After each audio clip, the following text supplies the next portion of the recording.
welcome back to my kitchen. My name is Lindsay and I'm from Lulubelle's Bakes. Today I'm going to show you how to ganache a cake and how to cover it with buttercream icing, and I'm going to do some textured icing on it, and I'm going to decorate it with some homemade macarons. So first of all, I want to just show you your cake boards that I showed you in a previous tutorial. The thick cake boards must always be covered. It just looks so much nicer. And this one I've picked up the colors of my macarons in the lime green and the sky blue, and I've used the Sugar and Crafts Premium RTR sky blue icing for this cake board, and I've used Flavor Nation's flavorings for my macarons, and I'm also going to be using it in my buttercream today. Your thin cake board is the cake board that goes underneath your cake, and that goes onto your cake, your thick cake board, your covered cake board. Now, a nice easy way to know what size your thick cake board must be is 3 fingers wider than your actual thin cake board. So when I'm in the shops and I'm buying my cake boards, I usually take my 20 centimeter, which this is the size of a 20 centimeter, put it on the cake boards, and I just measure my fingers at the side, and then I buy that board for that particular cake board. So your thick cake board must be 3 fingers wider than your thin cake board. So let's begin. So first of all, I've got my 2 cakes. Now these have been frozen. There's many bakers out there who don't freeze cakes, but I freeze mine. It locks in the freshness and the moisture. Absolutely nothing wrong with freezing cakes. You freeze peas, so why can't you freeze a cake? So these cakes have been defrosted. They're still lovely and moist. I'm going to level them. I'm going to fill them with ganache, and I'm going to cover it with ganache and let it set. Then I'm going to cover it with my buttercream icing, which is going to be flavored and colored. So here I've got a cake leveler. Now I need to find the lowest point of both these cakes, and if I put them together, I can see this here is my lowest point from both cakes. You want both your cakes to be the same size. So I'm going to bring my cake leveler over to this side, and you can see that the wire is sitting on top of that low level. I want it to be just below that lowest level of my cake. So I'm going to take my cake leveler and I'm going to just bring it down a notch. These have got little notches in the side, if you can see that. And I'm just going to bring that down a notch. And that's perfect. So I'm going to start, and I'm going to level both my cakes to the same height. Now I'm holding my hand at the side, because when I get over to this side, I'm just going to let that wire go between my 2 fingers and hold the cake there, and then take my hand away. If I am slicing my cake and I don't have my hand there, I run the risk of my cake damaging at the end when I come to the end of that cutting. So it's always best to keep your hand there just to hold the cake in place. We're going to cut this one as well. Okay. Now you can save the cake cut-offs for cake pops. I'm going to put a little bit of ganache onto my thin cake board to secure my cake on here, and I will give you the ratios of this in the description below. Just going to take that. Now I've got paper underneath here from when I baked it. All I'm going to do is take off the paper. I always leave the paper on because that holds the cake in place. And it's easier to work with. Now you can see that this cake is the exact same size as my board. I'm just going to beat this very slightly because this is a little bit too runny for what I want at the moment. So I'm just going to beat it just to thicken it. That just adds some air to it and brings it into a nice consistency.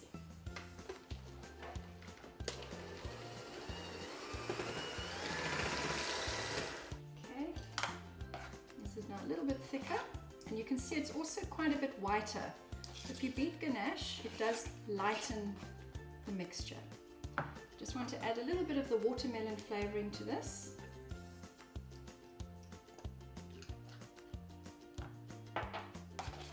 Just mix that in. Right. And now I'm going to use this on top of my cake.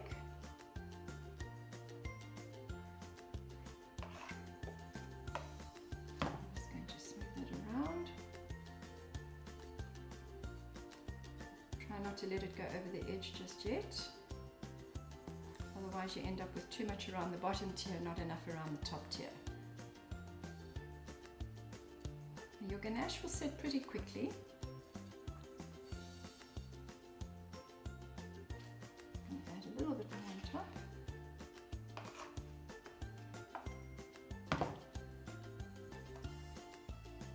Now this I need to just let it set just for a few minutes before I put the next tier on.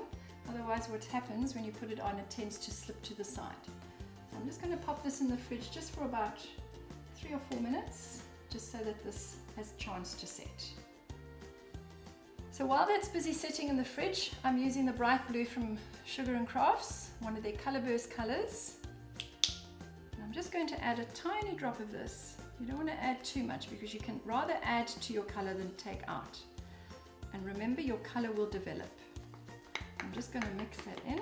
Can you see how quickly that is turning blue? And that was just one little drop.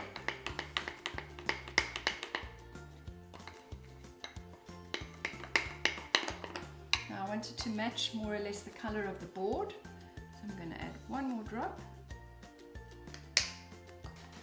and mix that in.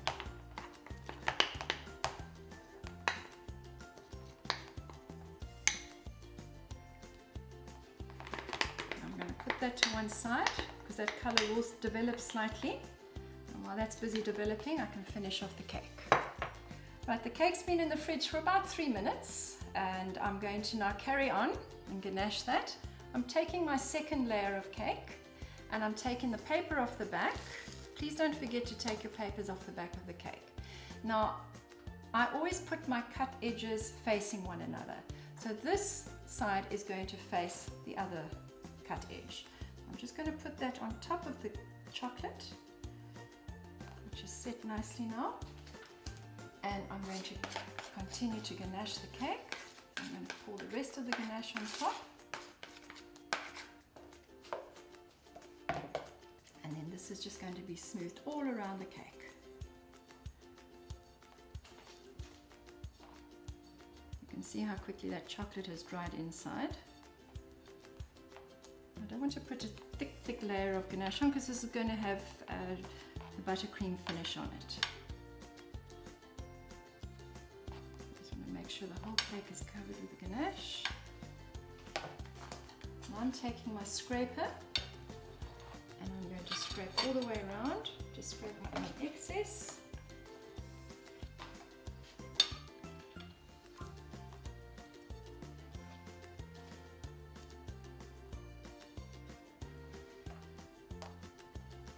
And this is just going to seal the cake nicely and lock in all that nice moisture. Now I just want this to set before I carry on, because if I put the icing on straight away, it's going to move the ganache. So again, I'm just going to pop this in the fridge for about 3 minutes. Right, now my cake is set in the fridge for literally 3 to 4 minutes, and you can see I can touch this ganache. It's not even sticking to my hands anymore. So now I'm going to take my buttercream and I'm going to smear that over the cake. We start at the top and I'm going to come around the sides.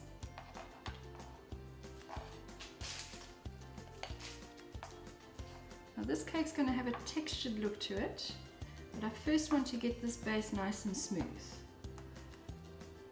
I'm continuously swiveling the cake around because it's the only way you can work with the cake on a turntable. It makes it so much easier. Right, now I've got all my buttercream on there. Just want to add a little bit more to this side, so all the cake's covered. I'm going to take my cake smoother now and just go around the edges so that you can see I'm just smoothing it down. It doesn't have to be completely smooth. I just want to make sure that the cake is completely covered. And then I'm going to add some of the blue coloring. This has developed nicely. Now first of all, I'm just going to add little smudges.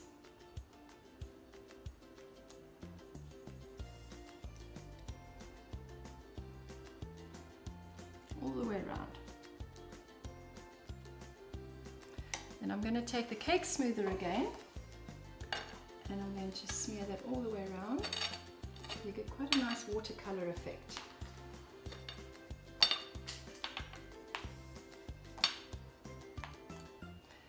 Okay, I'm going to do the same to the top.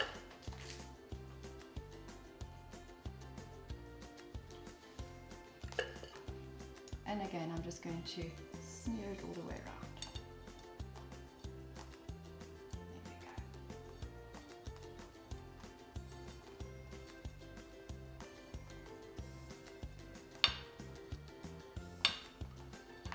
Right. Now I'm going to take my palette knife. I'm just going to dip it in some boiling water, just to clean it up. And I'm going to take my knife and I'm just going to swish these up.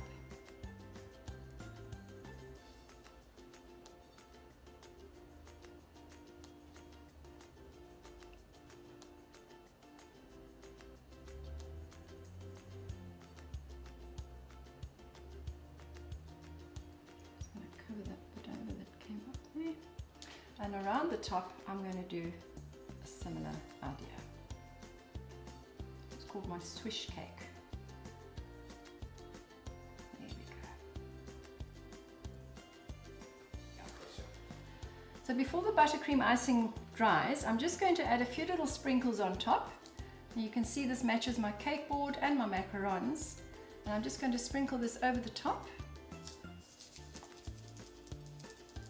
And just leave that to set. Okay, what I'm going to do now is I'm going to lift the cake up and put it onto an upturned plate. I find using an upturned plate just helps you work with the cake a lot easier. So you can see I'm taking my cake lifter, I'm putting it right underneath the cake, pushing it over to the edge, lifting the cake, and then I'm going to take that and pop it down onto the upturned plate. Just check around the bottom just to make sure nothing is pulled off. And that's going to sit, and that's going to go in the fridge also just for a few moments. And then once that's set, I'm going to put it on the board and I'm going to complete the decorations with the macarons. Right, I'm going to now show you how to put some different colors in your piping bag so that when you pipe your swirls, you're going to have two different colors coming through. And I'm using the large piping bag today, and I've got my star nozzle. And I'm just going to fold your bag back slightly. Take your palette knife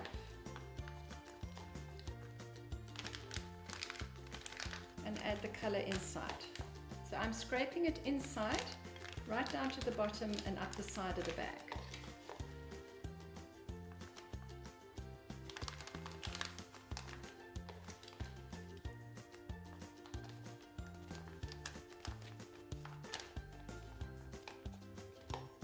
You can see in the center there, I've left a gap where I'm going to put the blue icing in. Now I'm going to add my blue icing in.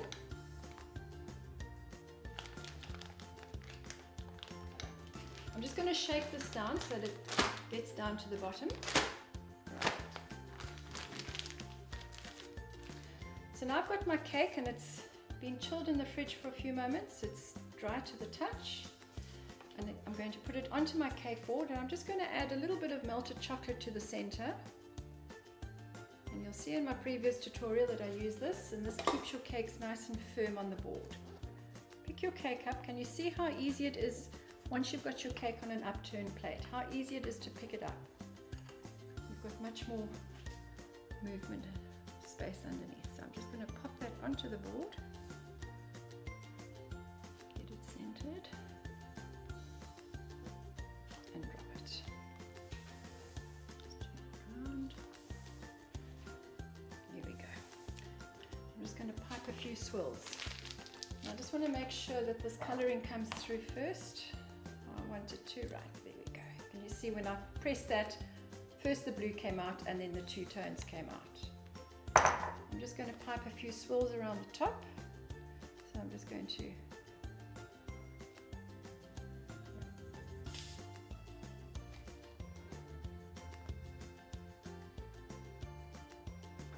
When I'm piping, I always pipe as if it's a clock. I do my 12, my 6, my 3 and my 9, and then I fill in the gaps.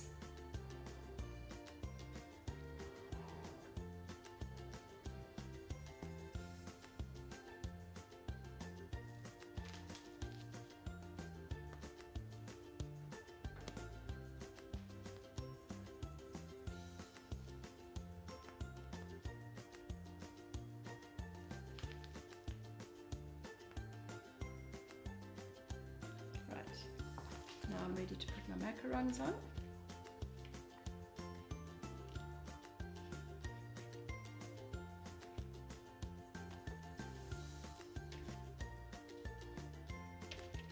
And these are just resting on those buttercream swirls that I've done. So let me just check that from there.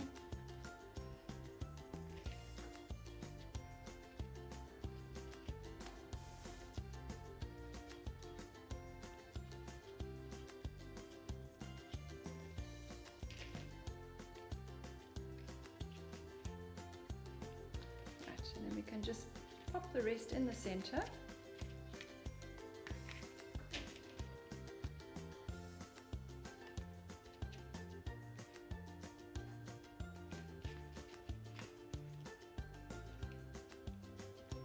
And now I'm going to just flick that with a little bit of gold paint onto the sides of the cake as well, and go on the board.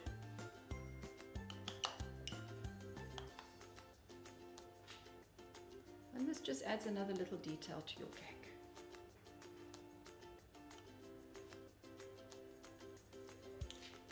There you go. And that's my buttercream swish cake. I hope you enjoyed today's tutorial. Don't forget to hit the subscribe button and the notification bell, and please join me for my next tutorial. Thank you. Goodbye.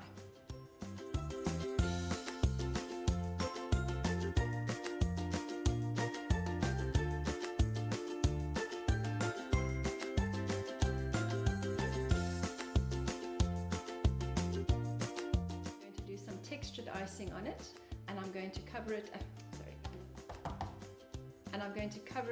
sorry, not cover it, okay.